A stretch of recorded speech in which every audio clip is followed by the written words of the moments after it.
In Blender, almost any input can be animated, whether it's an object position, the armature, or a character, or even the color of an object.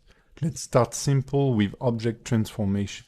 In this chapter, we will focus on object animation, and understanding what an object is crucial. An object in Blender is a simple container, and depending on what kind of object you've added, it contains different object datas, like mesh datas, camera datas, or empty datas. These datas can be transferred from one object to the other. The important thing regarding object animation are not these object or mesh datas, but the object transform data.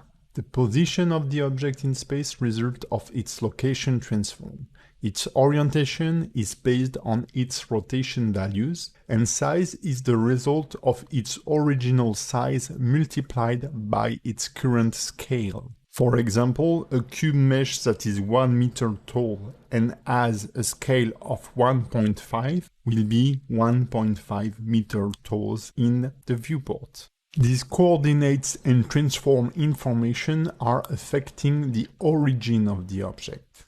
So, while a mesh object might look offset, its position is not linked to its geometry, but only to its origin point.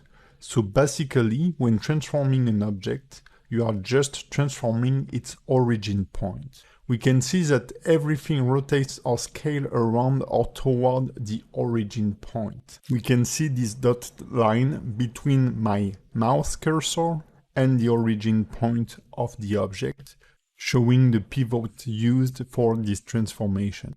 The current location of the object is based on this origin point, and it's measured based on the origin of the Blender scene or the origin of world space. So by default, the origin of an object is its transformation pivot, and what we are going to animate.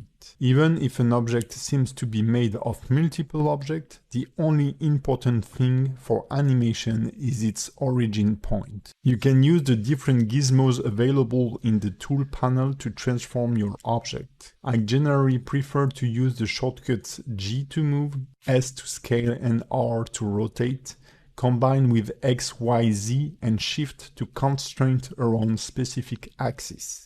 To summarize, any kind of object has an origin point. When animating an object, we are manipulating its origin coordinate. So, manipulating an object is manipulating a single point in space.